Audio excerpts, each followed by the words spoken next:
Hello buddy, Crow here, and I want to talk about a game I just recently completed. That's Shenmue on the Dreamcast. I actually wound up buying this about 5 years ago at a play and trade for $2. Now, I know this because I actually documented that I actually bought this and paid $2 for it in my database. But the main reason I played it is because of the Shenmue 3 Kickstarter. Now, Shenmue is a game I've always had in my collection for at least the last 5 years. And it's kind of had this era of mystery to the point where it's like, it's a game that really doesn't define any one genre very neatly. So if you were to ask, and you could ask multiple people about this game and they'll give you different answers about what the game is. And you can watch reviews and watch videos, but it really isn't the same as playing it. And after hearing so much about the game and not really being sure what to expect, I always wanted to play it. But then again, the Shenmue 3 Kickstarter came up, and I put a pledge towards it, at least for the digital copy on PS4 at first. And then when the physical copy for PS4 came available, I upped my pledge for that. But then I'd still never played Shenmue, and I wanted to play Shenmue 2 to get up to Shenmue 3. So when I was done with Batman Arkham City, I immediately put in Shenmue and started playing that. Now, it took me about 3 or 4 weeks to play through it. Now, I didn't play through it really hardcore. I didn't play it really for any more than 2 hours a day. Normally, typical day, I'd play it for about an hour. But I kind of had some things in my mind as I was playing it, things I kept hearing and kept expecting to see, and I kind of just wanted to go over those first. The first was, the thing you hear about Shenmue is that the voice acting is really bad. Excuse me? Now, after going through it, for the most part, I don't think the voice acting was that bad. It's kind of not up to today's standards, but again, this game is like over 15 years old at this point. But for the time, it was very good. There's just a couple people that stick out in my mind where you would think that, yeah, that's really bad voice acting. And the one character that stands out immediately is Tom. Tom. Hi-dio! He's supposed to be, I think, a Jamaican, and his accent really doesn't convey that, other than the fact that he says a "man" every once in a while. Yeah, I'm always grooving, man. The voice acting on Tom was really bad. And it was so bad that I always had to bump into him. Every time I bumped into him, I had to talk to him to hear what he'd say again, just because it was just so out there. It was like he was screaming every line. Do you remember anything else? No. Try asking Chinese people about Chinese. But yeah, there were some other characters where the voice acting was pretty bad, but on the whole, it really didn't seem that bad to me. I need to get to the old warehouse district, but... The old warehouse district. It's just up the street. Great. Thank you very much. The next thing I want to talk about that you hear about is that the controls are really terrible in Shenmue. And I'll admit that when I first started playing it, I was confused as hell as to controls, because, like I said, coming right off of Batman Arkham City, I wanted to use the analog stick to move around, and that just doesn't work that way. The analog stick, you only use that to look around, and you could do pretty much the same thing by holding one of the trigger buttons and moving the D-pad around. In fact, you could play the entire game without using the analog stick at all. In fact, once I started getting used to the controls, I wasn't using the analog stick at all. But for moving around, it's really awkward. It is kind of awkward until you get used to it. Pushing up on the D-pad moves forward. Moving left and right kind of turns Rio left and right. He doesn't stand in one place and pivots. He actually walks forward and turns a little bit. So that takes a little bit getting used to. And you'd think that hitting back hitting down on the D-pad would make you walk backwards. But it doesn't in this case. It just turns Rio around 180 degrees. And that's the thing where I was getting frustrated with at first. It took me about a week to get used to the controls. But I'd say after the first week or two after playing the game, I'd say after the first week, I really got used to it. The thing that took me about 2 weeks to get used to and figuring out was, Shenmue is a really detailed game, meaning you could look at things on shelves, look at drawers, look at one thing or another. And in order to do that, you have to use the look function. You have to hold down the trigger and look. And once you look at something that you can interact with, it kind of zooms in on that. Now, what I didn't realize was after it zooms in on that, if you move left or right on the D-pad, you could look at things next to it, or even up and down. You could kind of cycle around that way. And it's actually mandatory to figure that out for the game, because there was a point in the game where I needed to look at the phone book at a stall. The phone book was right next to the phone, but I was trying to stand right next to the phone book and just hit A to look at the phone book, but instead would look at the phone or pick up the phone. And then I realized it took me like it literally took me like an hour to figure out that I had to look at the phone and then move over to look at the phone book, and then I could hit A and kind of interact with that phone book. It took me a while to figure that out. Got it. So yeah, the controls, by the end of the game, the controls, at least for walking around and interacting with things, I fairly got a good handle on it. The next thing that somebody always brings up when talking about Shenmue is forklift driving. So I was playing Shenmue for a while, and I kept thinking I was already on the 3rd disc, and I'd seen forklifts driving around, but I had never actually interacted with one. Why does everybody bring up forklift driving in Shenmue when I haven't driven a forklift yet, and I'm already on the last disc? Well, it turns out that you do get a job driving a forklift, but it is fairly late in the game. And people act like, oh, you could drive, you're driving a forklift all day, and that's true. Your job is driving a forklift, but it interacts with the story at parts. And even though there's a way to prolong the forklift driving indefinitely, I'm advancing the story along. I really only drove the forklift for 5 days.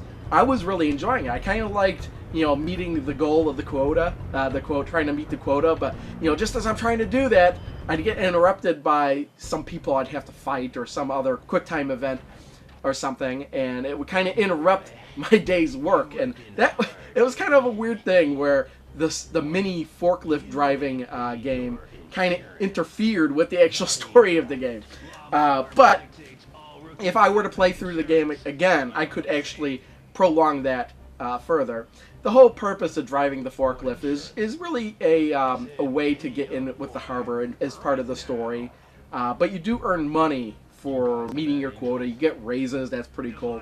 But ultimately, I found the money to be kind of pointless in the game. I know that whatever you do in the original Shenmue carries over into Shenmue 2, but that's only if you have the Dreamcast version of Shenmue 2, and that never came out in the US. Instead, we got an Xbox version, and the game save doesn't transfer over to that. So it's kind of pointless to earn all this money by driving a forklift. It was more in my best interest to advance the story. You really only need the money in this game really to buy certain items. Certain items I never really needed to buy because I found what I needed, like a flashlight and matches. I found those. I didn't need to buy those, even though you can buy them in a convenience store. But you do earn them. When the money you do earn, you could use to play little mini games and stuff. So I did that a lot. Another thing that kind of comes up is Ryo driving a motorcycle. In fact, in Sonic and All-Stars Racing, and both of them, Ryo's in the game and he drives a motorcycle. You only do that once in the game, and it's a very short section. So I can kind of see where that comes into play. Maybe in the second game he'll drive around on a motorcycle a little bit more. I don't know. And then another thing is, a lot of people bring up QuickTime events when it comes to Shenmue, and it's almost to the point to where you think that Shenmue was the first game that had QuickTime events.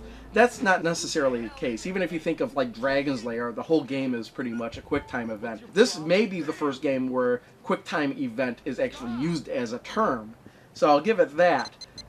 But as for the QuickTime events themselves, it took me a while to get used to it. It was really because I was unfamiliar with the Dreamcast controller, because it's been such a long time since I played the Dreamcast.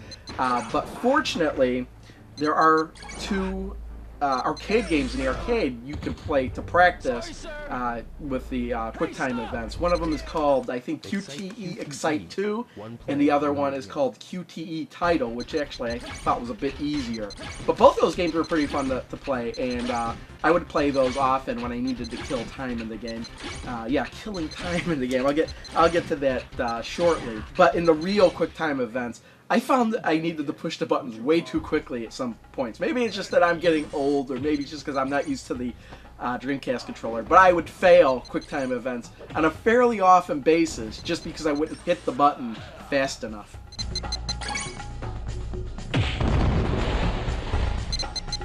Hey, boy! Oh no! Hey, no escape, boy! And that's pretty much all the points I wanted to bring up when it came to people talking about Shenmue. As for myself, it's like I said, it's kind of a hard game to define in a genre because to me it seems like there's three main game modes. The first of which is more of the adventure mode where you're walking around investigating. I like to call it the quest mode. It's where you're talking to people and trying to figure out what you're supposed to do next, and investigating certain things. To me, this whole section of talking to people and going here and going that reminded me of a point-and-click adventure, except instead of actually pointing and clicking, you're controlling Ryo in the third person and literally going to these places. Let me know if you need any help. Sure. So that's how I would describe that. Now, interspersed between your investigations, other modes pop up, like the QTE, the QuickTime events, that just kind of come out of nowhere. They're like you're watching a cutscene, and all of a sudden you'll have to hit a button, and I failed a lot of those too, just because I wasn't expecting a QuickTime event. Told ya I could take that geek. But then also there's these free battles. I think it's called like the free battle mode or something, and what it is maybe one character or group of characters will gang up on Ryo, and he'll turn into like a fighting game, kind of like Virtual Fighter in a way. Now, I was doing okay with this at first, but then at the end of the game, oh man, I had to fight. There's like a very long battle at the end of near the end of the game. I wouldn't say at the end of the game because it's not actually the last fight. And you're just fighting guy after guy after guy after guy. I kept failing that. Now, I think maybe the reason for that is, now Ryo even says this in the passport disc that kind of explains the different modes, that when you have moves or when you learn new moves, that you should find time to practice them. Just at least be sure. Training in all moves equally. And I was not practicing the moves. I did find an area here and there where you can, I can do some training. And now I don't know what the training actually does. I don't know if it makes your moves more powerful or if they make them work better. I just don't know, because in the free time I had in the game, I was just pressing on with my investigation. I wasn't seeking out an area to practice. Now, ideally, I think when you're driving the forklift, you get a 2-hour lunch. And during that 2 hours between noon and 2 o'clock, I was kind of just talking to everybody and advancing the storyline, wherein in most cases I think you could go into one of their warehouses and practice. And maybe I should have done that, but I just wasn't doing that. That's not how I was playing the game. But what's interesting is that there's so many moves that Ryo can learn that you're not going to really learn them all. I think they want you to pick and choose how Ryo fights, and that's what you'll concentrate on, and that's how you'll fight in the game. So I thought it was really kind of interesting that way, that you could kind of customize Ryo to fight the way you want him to fight.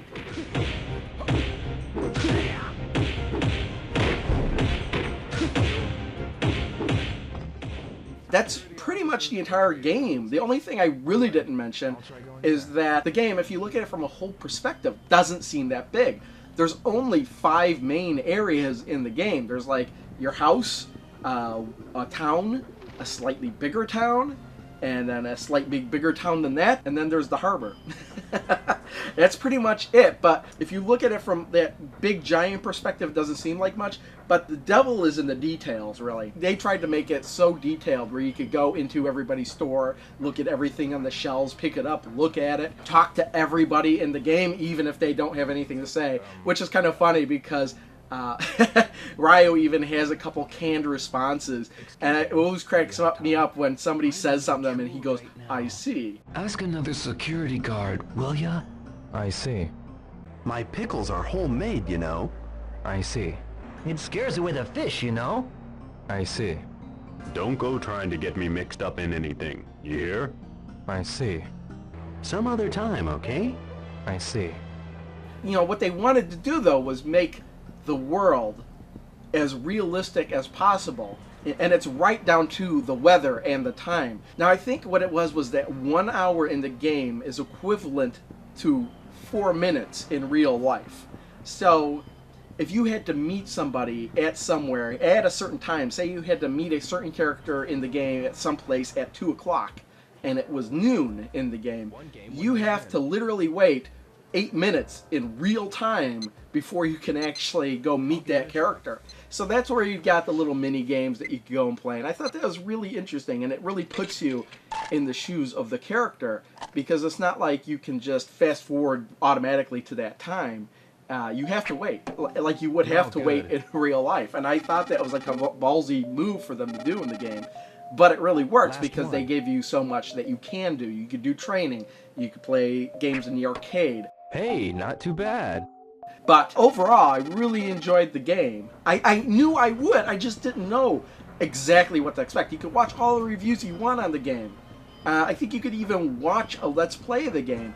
But you're not going to have the same experience unless you play the game yourself. But I know that could be said for like just about any video game, but I think it's even more so for Shenmue. Because even if you're watching a Let's Play of somebody play Shenmue, and they have to wait 2 hours or 8 minutes in real time to meet somebody, you could just fast forward that video 8 minutes. While you're playing the game, you have to wait there and figure out something else to do. So yeah, Shenmue, again, thumbs up. Now the price of this game has gone up recently, and I think it's because of the exposure of Shenmue 3. But it's possible that Sega may put out an HD re-release of Shenmue 1 and 2 together.